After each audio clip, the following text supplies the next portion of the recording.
Hi, I'm Ben from Privacy Engineering, and welcome to Create Your Privacy Nutrition Label. At WWDC 2020, we announced privacy nutrition labels to provide people with an easily glanceable and understandable summary about how the apps they use collect and use data. In this talk, we'll discuss strategies for creating an accurate label and highlight some definitions and examples to keep in mind as you build your label. Nutrition labels are one of the many ways you can communicate your app's privacy practices, in addition to a privacy policy and app privacy report. Labels can help you explain to people how you use the data your app collects. Additionally, sharing a label is a requirement for all apps in the App Store. On an app's nutrition label, you can see the data the app collects that is used for tracking, data that is linked to identity or associated with an account or profile, and data that is not linked to identity. In each section, the categories of data collected are shown. Alternatively, if data is not collected, an alternate label is shown. From an app's product page in the App Store, you can also view a more detailed version of the nutrition label that includes the specific types of data the app collects and how that data is used. Today, we'll be looking at nutrition labels in more detail. We'll walk through the process for how to create your label in App Store Connect, and I'll share some resources along the way. Additionally, we'll provide some more detailed definitions and examples to help you answer privacy questions for your app. Let's begin with label creation process. To create your label, you'll be asked about what data your app collects, use cases for each type of data, and how that data is stored. You might want to start with creating an inventory of your app's features and data collection. An inventory can be a helpful resource for the next step, where you'll enter information about your app's privacy practices into App Store Connect. After you submit your label, and as you update your data practices, you should keep your label updated as appropriate. Let's dive right in and look at how you can go about crafting an inventory for your app. When you submit your label to App Store Connect, you'll answer some questions about how your app uses data. You'll be asked about the categories of data collected by your app, the use cases for the data, whether the data is linked to identity, and whether the data is used for tracking. However, as a developer, you might not be thinking about data categories in your app. You're probably thinking about features, and if you're not sure where to start on building the nutrition label, list out your app's features. Then, consider what data powers each feature, including what data is retained and how that data is used. You can then keep this list as a reference for when you're asked to enter specific details into App Store Connect. We recommend finding a framework to document this information that works for your app, and you may have many strategies to build an inventory or other documentation. When creating this inventory, there are a number of resources that you can use along the way. Make sure to reach out to the stakeholders working on your app. For example, you can check with your marketing team to understand what data they use, and work with legal counsel to ensure you document all data uses described in your app's privacy policy. We also recommend consulting internal documentation in this process.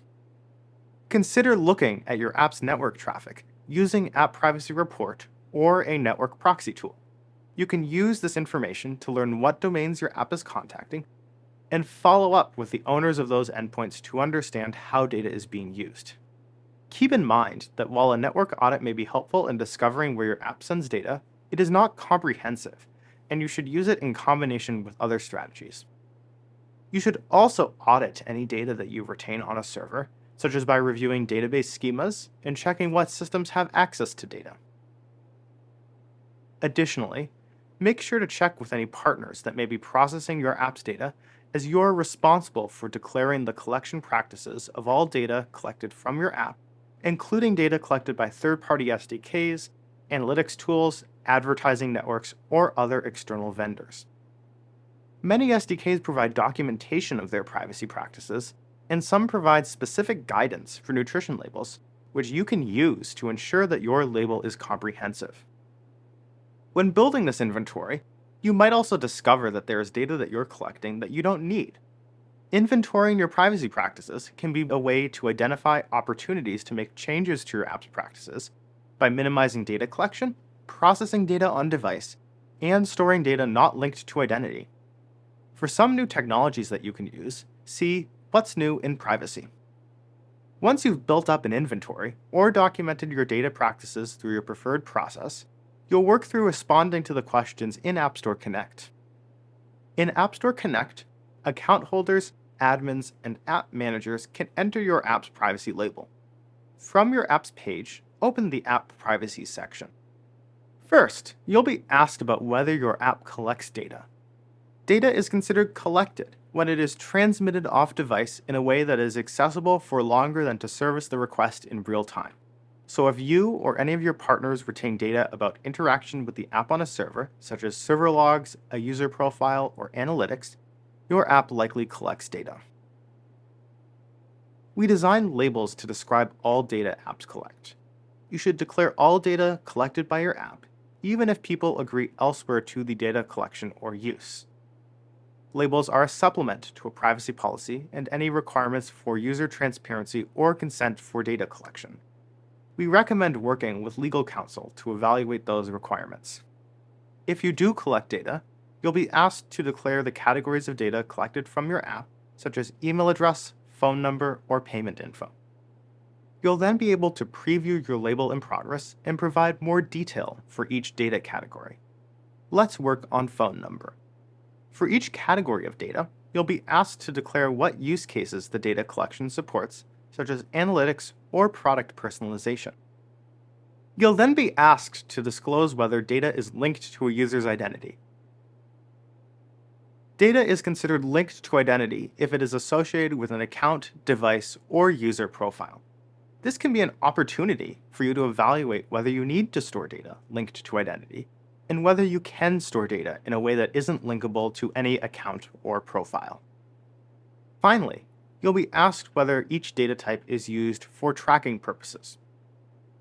Tracking refers to linking data collected from your app about a particular end user or device, such as a user identifier, device identifier, or profile, with third-party data for targeted advertising or advertising measurement purposes, or sharing data collected from your app about a particular end user or device with a data broker. As mentioned earlier, nutrition labels are intended to reflect all data that your app may collect, even for features where people using your app agree separately to data collection or use. Ensure you disclose any data categories used for tracking on your nutrition label. Additionally, as all tracking must be with permission, adopt app tracking transparency if appropriate for your app. For more information about tracking, see Explore App Tracking Transparency. Once you've submitted this information for all data your app collects, you'll be able to preview and publish your label. Your label will be published immediately, independent from any updates to your app. Now that you've created your label, let's consider when you'll need to update it. You can update your label at any time and aren't required to release a new version of your app. We recommend re-evaluating your app's label when releasing new features and on an ongoing basis. As you change how your app uses data, ensure your label remains up to date.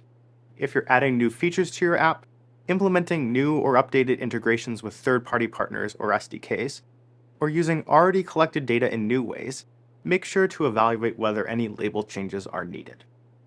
Now that we've worked through the process of building your privacy nutrition label, we'll discuss some additional guidance around policy definitions and examples. All of this information is available in the Apple developer documentation. Today, I'll be highlighting a few examples based on our experience at Apple building nutrition labels for our own apps, and from some questions that we have heard from developers. You might wonder how to disclose use of IP address. IP addresses can be used for multiple purposes, including as an identifier or to infer approximate location. Our guidance is to declare the collection categories based on what the IP address is used for. For example, if you use IP address to show local content or for location analytics, declare location. Another area to note is the categories including product interaction. Product interaction covers data collected about the user's interactions inside the app, such as information about which screens people open. Browsing history refers to collection of activity that is not part of the app, such as an in-app browser. Search history is searches performed within the app for any content, both in the app or in in-app browsers. Labels are intended to comprehensively describe the app's primary functionality and features encountered by all of your app's users. However, there are certain types of collection that are optional to disclose. Collection that is infrequent, optional, and independent from the app's primary functionality clearly discloses all collection at submission time and has limited use purposes, for example, not used for tracking or advertising, may be optional to disclose. Feedback forms and reported problem flows are some features that may meet these requirements.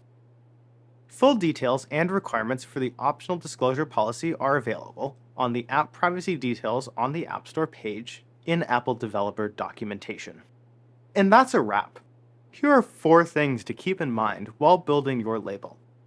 Make sure to reach out to all stakeholders working on your app to inventory your collection and ensure your label is accurate. Remember to include all collection from your app, including from SDKs and other partners. If applicable to your app, ensure you request permission for tracking, in addition to disclosing any use on your nutrition label. Finally, when you update your app or change how you use data, ensure your label is updated. Thanks for joining me today. Privacy nutrition labels are a way to build trust with the people who use your app and help people understand how you use data. The Apple Developer Documentation and App Store Connect have even more information to reference throughout the process of building and updating your label.